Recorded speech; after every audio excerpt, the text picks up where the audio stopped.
Welcome to Game Changers Innovation Podcast. I'm Mark Cornella, Senior Editor for the IXL Center.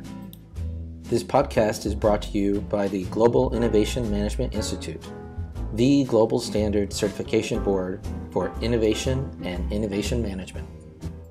Many people listening to this podcast and curious about innovation may be asking themselves these kinds of questions. Do I have the right network? Do I want a career in innovation? If so, do I want to develop competencies to generate new business ideas and execute them successfully? JIM Institute's Innovation Certification Program can help you to find answers to these questions and help you to achieve your career goals. For more information, go to the JIM Institute website at www.giminstitute, that's giminstitute.org. This is the second part of a two-part podcast with Dr. Nada. In our last podcast, Dr. Nada shared her insights about trends in integrative medicine. This week, we're focusing on her own business, Sage Tonic, specifically on her strategies for creating long-term economic sustainability of her enterprise. And we'll also learn about how she uses what she calls crosstalk to give her ideas and energy when she needs to innovate. But before we get to that, Dr. Nada is taking some time to answer a few questions sent in by listeners and also people that she's run into in her talks across the nation. So Dr. Nada, you hear about anxiety issues almost daily. How many people suffer from anxiety? Over 40 million Americans suffer with anxiety and stress conditions, and amongst teens, 25% of 13 to 18-year-olds are estimated to suffer from an anxiety disorder at any given time. Of those with anxiety disorders, over 70% experience their first episode by 21 years of age. So early intervention is key in order to break the disease cycle early on. Another thing to keep in mind is the cost to society, which is huge. It costs the U.S. economy over $42 billion a year to treat this condition, and that number is growing. These numbers may be shocking, and they should be. It's our call to action. So Dr. Nada, another question we've received about your work is questions around headache, depression, and sleep disorders. One person wrote that he saw articles about these all the time. To give you some idea of the scope, there are over 8 million doctor visits per year for headache. Approximately 7% of the U.S. population suffers from depression. That's about 25 million people. Over 60 million Americans with sleep disorders. And these statistics can be diminished with preventive medicine, education, and self-help techniques. These illnesses often start small and can be insidious. The sooner the treatment, the greater the likelihood for cure and long-term health. These conditions pose an enormous financial toll on our economy and the healthcare system. With that in mind, prevention and treatment are essential. Great, thanks. So here's our third question. So Dr. Nada, I often hear that CAM, Complementary and Alternative Medicine, or integrative medicine as it also is called, that these treatments are on the rise. Is that true? That's a simple and resounding yes. Market and research data show the CAM, the Complementary and Alternative Medicine space, has increased over 48% globally from 2013 to 2017. That market now exceeds $112 billion. In the U.S., this market has increased 91% from 2013 to 2017 and now exceeds $30 billion. In the U.S. alone, supplement sales exceed $7.5 billion, and almost 40% of U.S. consumers engage in some form of holistic medical treatment. By the year 2025, the CAM industry is expected to generate a revenue of nearly $200 billion. That said, it is imperative that these treatments be well vetted and we separate those that work and hold promise from the snake oil. With conventional medicine costs on the rise and the current focus on body and mind wellness, this will continue to boost the complementary and alternative medicine industry. So I wanted to follow that up. I mean, those statistics are really interesting, and I'm stunned by the short amount of time uh, in which there was such a huge jump. You said like 91% in the U.S. in a matter of 4 years. What do you attribute this like recent big jump to? I mean, just the rate seems incredibly impressive. A number of people are realizing the importance for engaging in preventive health. And to give you some examples, people are using yoga for depression. They're using various herbal treatments for sleep disorders. We have someone using our Sage Tonic product. It's a police sergeant in Colorado, and they're using it to help new recruits deal with stress conditions and teaching them mindfulness techniques as well.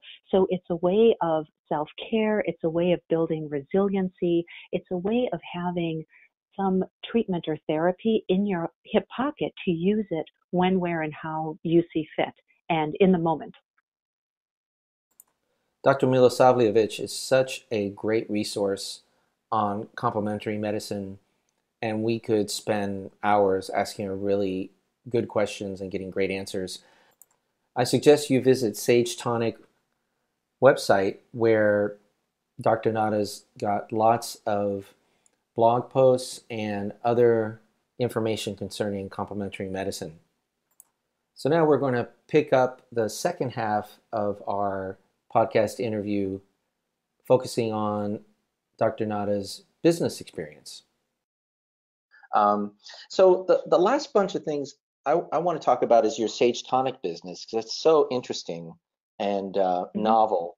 I want to focus our attention on its sustainability, and I mean to say, its ability to stay alive through profit. Not to say that that's your only goal, but you can see a lot of well-meaning holistic health trends, or people, not working out because they don't have a business model in mind, and and it's too bad, because that takes away the possibility of sharing these insights with people. So, you've got new medicine, you've got technology, and maybe a different kind of business model. So I'm just wondering, how are you planning, to keep your mission, Sage Tonic's mission, alive, through being, economically vibrant? Let's put it that way.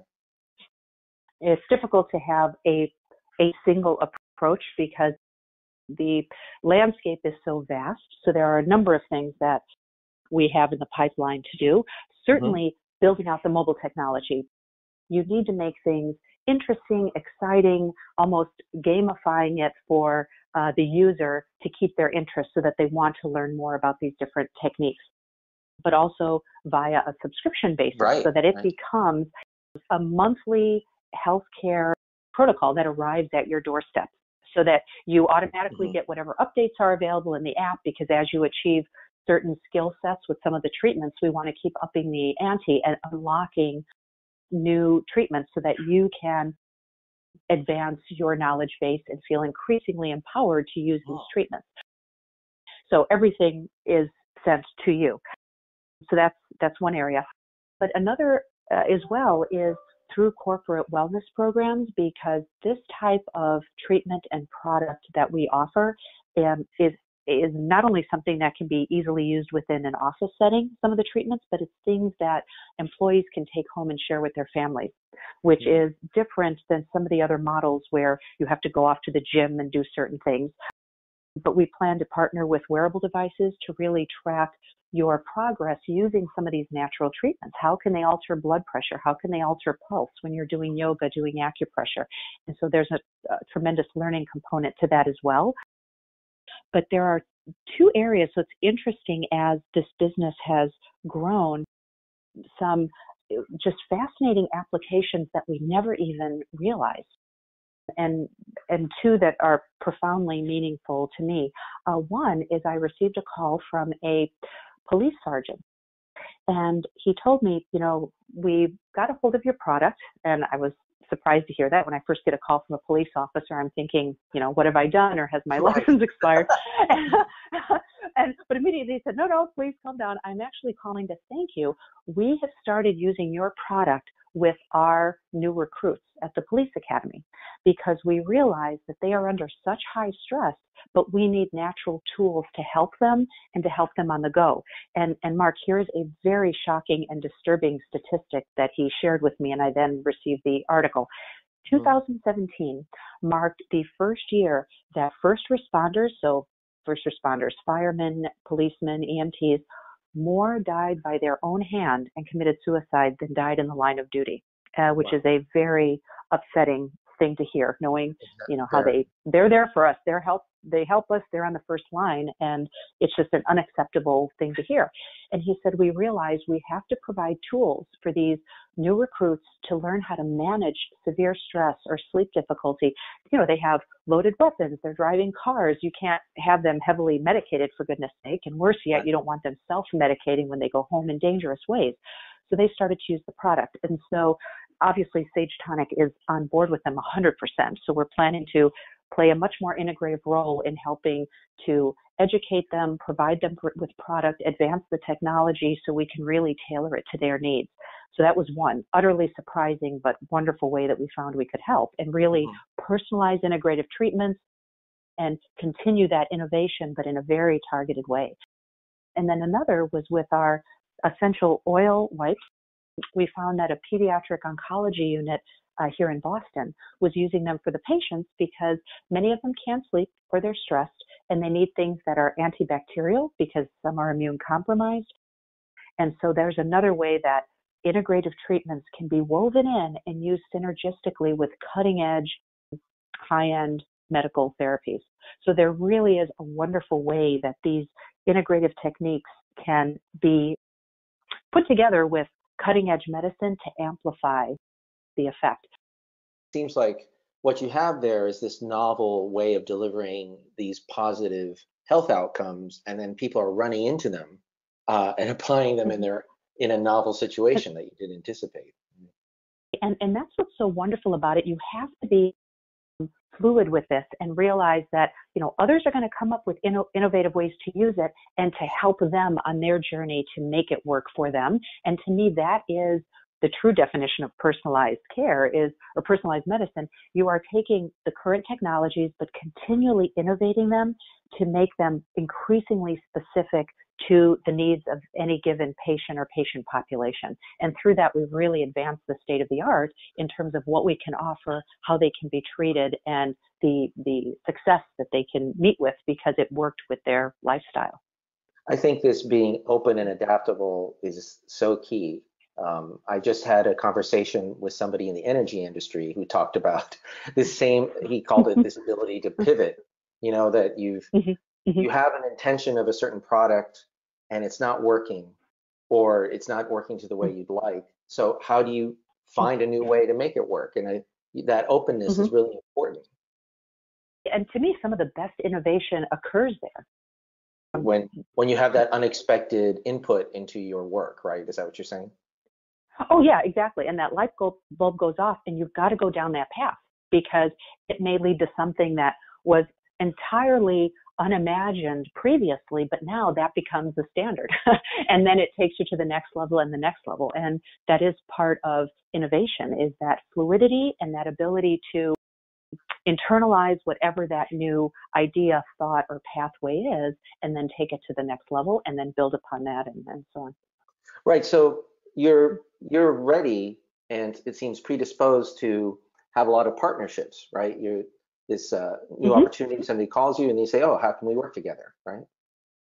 Exactly. And in fact, I have one of those meetings this week. There's so many different ways that technology can be applied in different industries. So it really opens itself up to a lot of crosstalk, which is very exciting, very stimulating, leads to a lot of new ideas, as we just mentioned, that you may not have even thought of. And so whether it be other technologies coupling with ours, or wearable devices coupling with ours, there's a host of different ways it can be applied, and it can be multi-layered to really advance the user experience and the application. Well, I just want to reveal my own beginner's mind here and want to ask you, because I haven't heard the term, and maybe I should have, but I'll just be open about it, crosstalk that you just used. Is this Ah, cross-disciplinary talk, or what do you mean by that? yes, yes, cross-disciplinary. Again, as having been an attorney and now a physician and in the research world and now technology, for me, crosstalk is having that or being facile with stepping into other disciplines. And even though you may have different terminology that you use, finding a way to translate that information to really amplify what we're able to do or offer or create. So, in medicine, we talk about translational medicine, different disciplines dealing with each other rather than living in isolated silos, because innovation does not occur that way, or at least some of the best innovation. So that ability to have that crosstalk, which is the term that I use, and communicate with not just different disciplines in medicine, but just different disciplines in business or in finance or in entirely different areas of health or herbology, whatever it may be, really opens the field for a tremendous amount of advancements, because you're using all of these different technologies that may not even be readily available in your particular discipline, but now that you've coupled and engaged with this other group, it's just the sky's the limit, and the amount of innovation is exponentially advanced. Right. It seems like there's this yin and yang between deep dives in your own discipline, or what you might call your discipline, and then these cross-fertilizations between disciplines to tackle big problems. Is that what you're seeing? Oh, yeah.